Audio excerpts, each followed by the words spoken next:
I never thought that one day I would become an outsider in my own home. But when my mother looked at me with cold, indifferent eyes, and my brother sat casually on the sofa with his legs crossed, I realized I had been wrong. "Dad is gone, there's no reason for you to stay here anymore, Emily," Evan, my brother, said in a calm yet mocking tone. I froze. This house, the place I had spent so many years in, no longer had a place for me. Ever since my father fell ill, I had put my career on hold to stay home and take care of him. He had end-stage heart failure and his health was deteriorating, with pain tormenting him every day. Meanwhile, my mother left everything to me. She had no interest in caring for a sick person. She preferred going out with friends or watching TV. I was the only one by my father's side, tending to his meals, his medication, and helping him move when he no longer had the strength to do so himself. Evan knew none of this.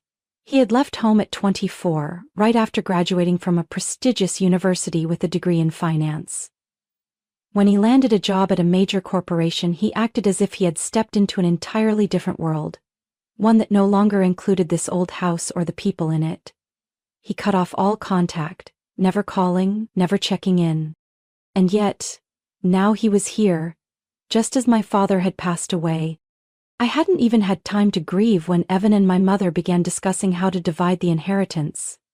They spoke about the house as if it were just a commodity to be exchanged, completely forgetting that I was the one who had lived here all these years, taking care of my father until his last breath. "I can't live with you anymore, Emily. You never go out, you have no future. Evan and his wife have stable careers. I want to live with them and have a better life," my mother said, her voice indifferent, as if I were a stranger. I let out a bitter laugh. "And what about all the years I spent taking care of Dad? The money I sent you every month to cover expenses? My entire life has been dedicated to this family, and now you're telling me I don't belong here anymore?" Evan shrugged, not bothering to hide his smirk. "You've just been sitting around the house unemployed, haven't you? Don't act like you've done something extraordinary." I clenched my fists. Since my father passed, neither my mother nor Evan had once asked if I was okay. They had never acknowledged my sacrifices. All they cared about was the house, the money. And now I was being thrown out onto the street. Nothing more, nothing less.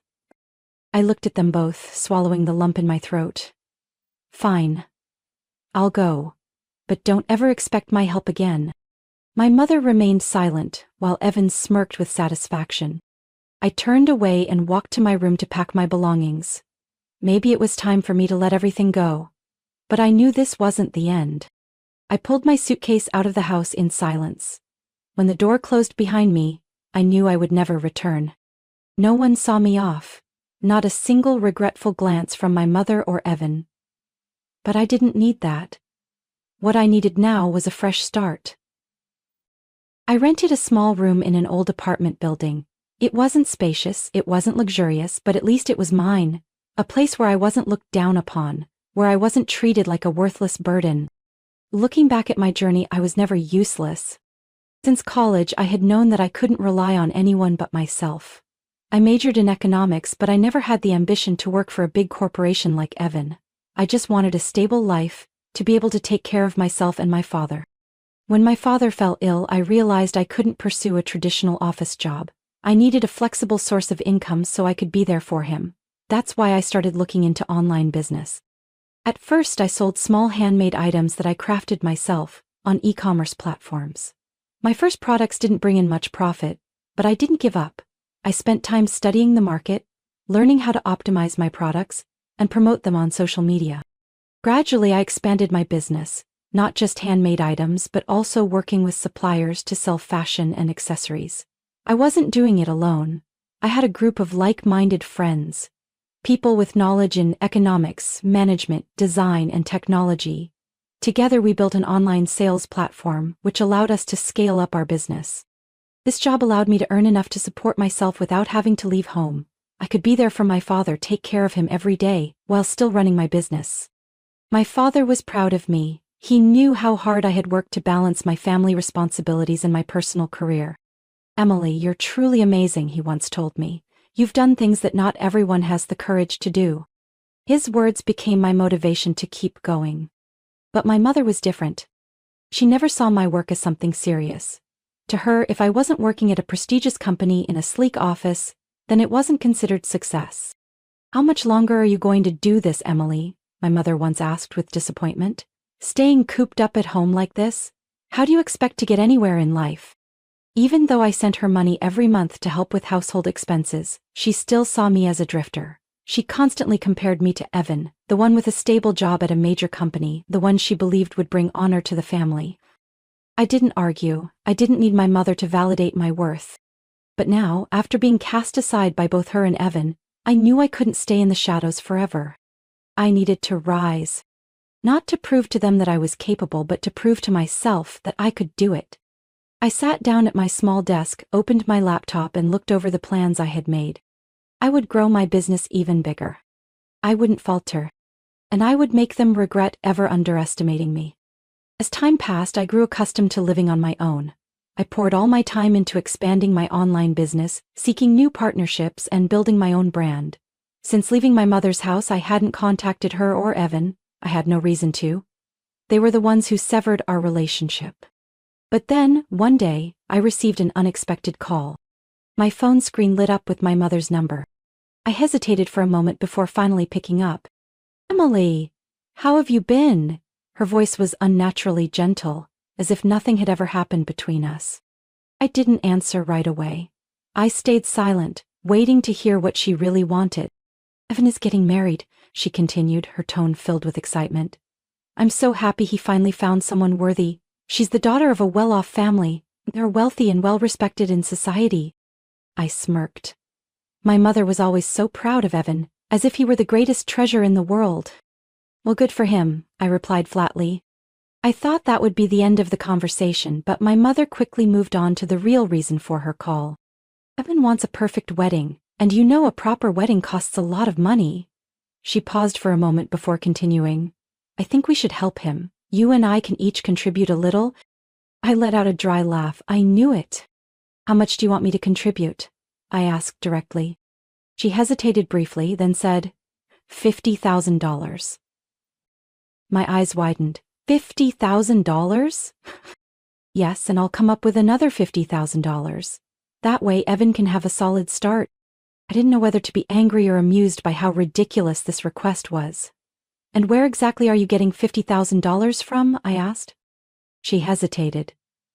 "I'll borrow some, but you can cover your share, right? Your business is doing so well." A wave of anger surged through me. For years I had taken care of my father, managed all the household expenses, and my mother had never acknowledged it. Yet Evan, the one who abandoned his family for years, was the one she was willing to go all out for, even though he didn't deserve it. "No, I'm not helping," I said firmly. My mother froze. What? What did you just say? Evan hasn't cared about this family in years. He has a high-paying job, his own life, and now you want me to fund his wedding? Who do you think I am, a bank?" "Emily," my mother's voice sharpened. "Evan is your brother. You have to help him. Family is supposed to support each other." I let out a bitter laugh. "Then why wasn't Evan there when Dad needed help? Why didn't you make him take responsibility when Dad was sick? Or, does family supporting each other only apply to me?" She fell silent, unable to find an answer. I sighed, my voice softer but still firm. "Mom, I've been taken advantage of for long enough. I've helped you and Dad so much over the years, but you never once acknowledged it. So now, find someone else to help you." She snapped, her voice filled with anger. "Emily, you're so selfish. You have money, yet you're being stingy?" I closed my eyes, trying to keep my emotions in check. "Mom, I have money, but I'm not stupid." I hung up. For the first time in my life, I felt truly relieved, as if I had finally spoken the words I had been holding inside for so long. Maybe this was the moment I needed to completely cut ties with them. After that phone call, I never contacted my mother again. I had no interest in Evan or his wedding. I focused on my business, expanding it, and seeking new opportunities. But no matter how hard I tried to stay away from my family, fate had a cruel way of pulling me back in. One morning, I received a call from the hospital. "Is this Emily Dawson?" A serious voice came from the other end. "We're calling to inform you. Your mother brought your father to the hospital in critical condition." I froze, my entire body stiffening. "How is he?" I asked, my voice shaking. There was a brief silence before the voice responded. "We're very sorry. He didn't make it." Time seemed to stop. I gripped my phone tightly, but everything else faded into the background. Somehow, I made it to the hospital. When I walked into the hospital room, my mother was sitting in a chair, scrolling through her phone as if it were just another ordinary day. She glanced up at me when I entered. "Oh, you're here too." I turned to look at the man lying motionless on the hospital bed. My father, the one who had loved me, who had always encouraged me through the hardest times. And now he was gone forever. The pain swelled in my chest, but I refused to let myself cry. I looked at my mother, trying to stay calm. "Were you here with Dad when he passed?" I asked. She absent-mindedly glanced at her phone screen and sighed. "No, I got here after the hospital called. By the time I arrived, it was too late." I felt my heart tighten. "Where were you when he needed you the most?" She shrugged. "I had plans to have lunch with friends. I didn't expect things to happen so quickly." I stood there, staring at the woman in front of me, a woman completely devoid of emotion, without grief, without remorse. My father had spent his whole life loving her, yet in his final moments, she wasn't even there. I turned away, disgusted. I was the one who had to arrange the funeral. My mother claimed she didn't have time to handle such matters, so everything fell on my shoulders. I didn't complain, because at the very least this was something I could do for my father one last time. The funeral was simple yet dignified. Friends and family came to pay their respects, offering sincere condolences. But then, in the middle of the ceremony, Evan arrived. He walked in with his fiancée, a woman dressed extravagantly, adorned with flashy jewelry completely out of place for a funeral. Evan barely glanced at the casket before turning to my mother. "Mom, can we talk for a moment?" I watched them from a distance. And then, I heard the words that filled me with rage. "Mom, did Dad leave a will?" Evan asked in a hushed voice, but not quiet enough for me to miss it. My mother responded casually, "That's exactly what I wanted to discuss with you." I clenched my fists. My father had just passed, and all they cared about was his assets. Evan finally noticed me standing nearby and walked toward me. "Emily, do you know how much Dad left behind?" I looked straight at him. "Dad didn't have much money, Evan. He spent it all on medical bills and treatments over the years." Evan frowned. "That's impossible. He must have had some savings." I let out a bitter laugh. "He did. Until Mom spent it all." Evan's face darkened. He turned to my mother, but she simply shrugged indifferently. "Evan, you have to understand. I needed to live, too." I didn't care to listen anymore. I walked away, leaving them to argue over something they would never get. My father was gone, and I realized these people were no longer worth my concern. After my father's funeral, I knew that my relationship with my family had reached the point of no return. There was nothing left to say to my mother or Evan. They weren't grieving, they weren't mourning, they only cared about my father's assets.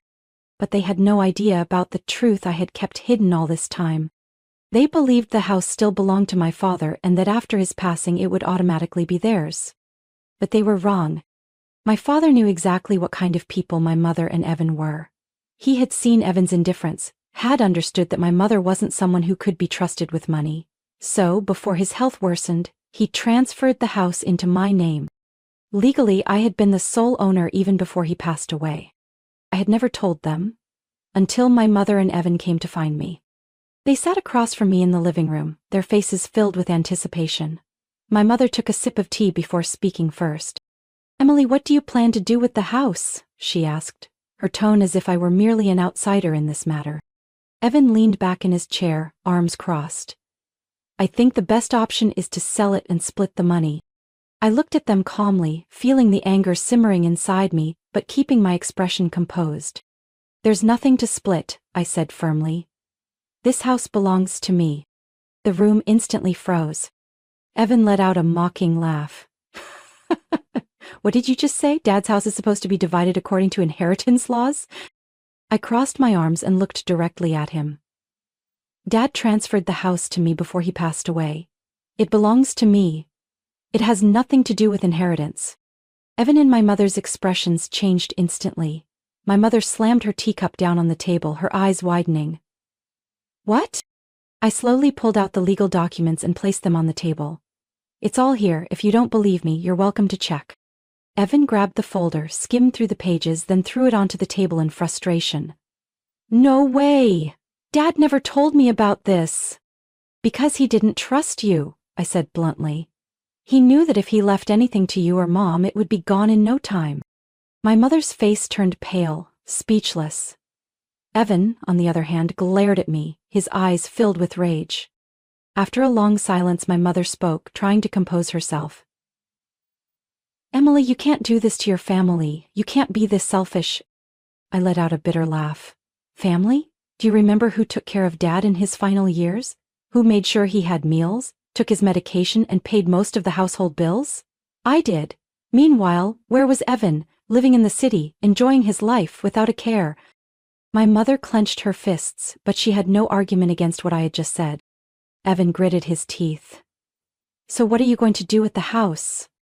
I stood up and looked at them with unwavering determination. I'm selling it. Both my mother and Evan froze. I don't need this house anymore, I continued. It's just a shadow of the past, a place filled with painful memories and betrayal. I don't want to live here another second. My mother looked panicked.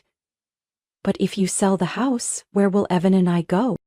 I crossed my arms. That's your problem, not mine. Evan jumped to his feet, furious. Emily, you can't do this. This is our family home.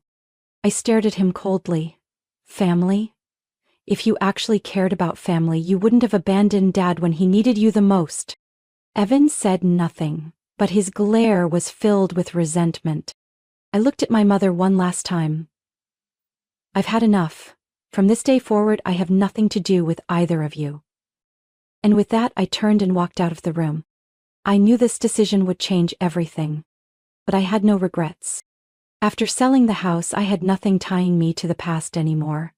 I left the small town where I had grown up, a place filled with memories of injustice, pain, and betrayal. It was time to build a new life, one that I had full control over. I had always dreamed of a warm place where endless blue beaches stretched along the horizon, where there were no condescending stares or meaningless criticism, and now I had the means to turn that dream into reality. I moved to Costa Rica, a tropical country with beautiful beaches and a relaxed way of life.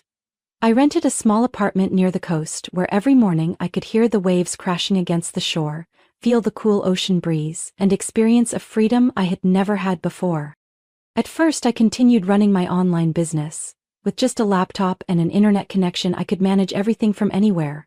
No longer was I confined by the suffocating walls of my old house or my mother's scrutinizing gaze. I was free.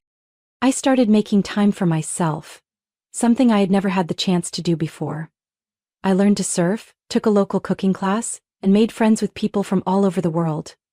For the first time in years, I felt truly happy. While I was enjoying my new life, my mother and Evan were struggling in a completely different world. After losing the house, they had to rent a small apartment in the outskirts of the city. With no assets left to rely on, they were forced to fend for themselves. Evan had once had a high-paying job, but after getting married, he had grown complacent and spent recklessly. He had little to no savings, and now, with rent and living expenses piling up, things were harder than ever. My mother, who had always spent money thoughtlessly, was now facing a harsh reality. No more lavish shopping sprees, no more fine dining at expensive restaurants. She had to take a part-time job at a grocery store just to make ends meet. But the worst part was the debt. When my father was alive, he had always ensured our family's financial stability. But my mother, with her extravagant spending habits, had borrowed money to maintain her luxurious lifestyle. Back when I lived at home, I hadn't realized just how bad things had gotten, but now that no one was there to support her financially, she and Evan were spiraling into financial ruin. I knew all of this thanks to a private investigator I had hired to keep tabs on them from afar. I didn't hire him out of concern. I simply wanted to know how they were managing after throwing me aside. And the results were exactly as I had expected. Evan and his wife, accustomed to a life of luxury, couldn't adapt to financial struggles. They started borrowing money from unreliable sources, making their situation even worse. My mother wasn't faring any better. She had spent her entire life relying on others to take care of everything, and now that no one was there to help, she was falling into despair. One day I received an email from her. Emily, I know you've been keeping an eye on us. I know you can help. Please, I need you. You're my family. I stared at the words on the screen. Family? I remembered the times I was belittled and cast aside. I remembered my mother's cold gaze as she told me to leave. I remembered Evan's greed, how he only cared about my father's assets. They only considered me family when they needed money. I took a deep breath and deleted the email without replying. For the first time in my life, I felt truly free. I had left my past behind, and I would never look back. Emily's story is not just about escaping a toxic family. It's a testament to the power of independence. She was abandoned, ridiculed, and underestimated. But instead of breaking down, she built her own life with resilience and intelligence. When those who had mistreated her fell into hardship, they came back begging for help. But Emily had learned the most valuable lesson of all. Not everyone who calls themselves family deserves your kindness. And she moved forward, leaving the past behind, and embraced the life she had created for herself. What do you think about Emily's decision? Was she too cold? Or was it the only way to protect herself? Share your thoughts in the comments below. Don't forget to follow the channel for more stories about family, life, and valuable lessons.